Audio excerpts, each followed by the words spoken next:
Deputy Speaker. It's a privilege to follow so many amazing speeches and contributions today, and to follow the Minister is quite unusual, so I shall get on with it.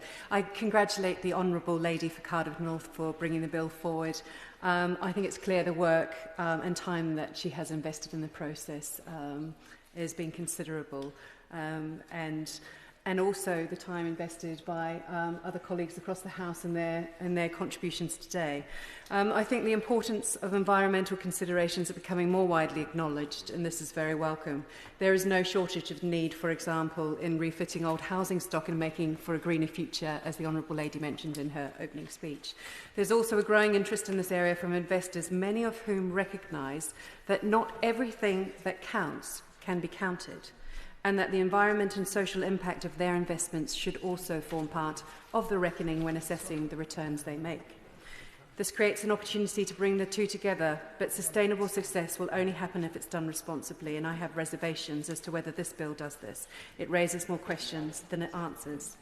The proposal suggests that these green shares are transferable. That is normally the case with shares, but how are these to be priced? How is a fair price to be determined in the absence of a deep and liquid market? What will shareholders have a share of exactly? What rights will these shares carry, and what governance structures will be in place to allow these shareholders to protect their rights? Who gets to govern the investment? The risk has been outlined about the potential for this being a mini bond. I think calling something equity doesn't make it so. There are accounting regulations to be taken into consideration. And if debt is bought back at less than its face value, as may happen here, a gain accrues to the issuer whilst the holder of the loan may nurse a loss that they can reclaim tax against. This bill may be open to new ways for mutual and cooperatives to recapitalise themselves at taxpayers' expense. And finally, say the money is raised and spent, what does success look like? The challenge and the opportunity that this form of finance is designed to deal with, the big environmental problems, there's also externalities. By definition, these cannot be quantified.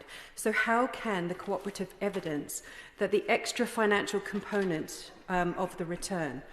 There is a risk capital raises overpromise, which has been described by other members in this place as greenwashing. This is something that I think we have to be careful about. I admire the aims of the bill, but today I cannot support the bill as it currently stands.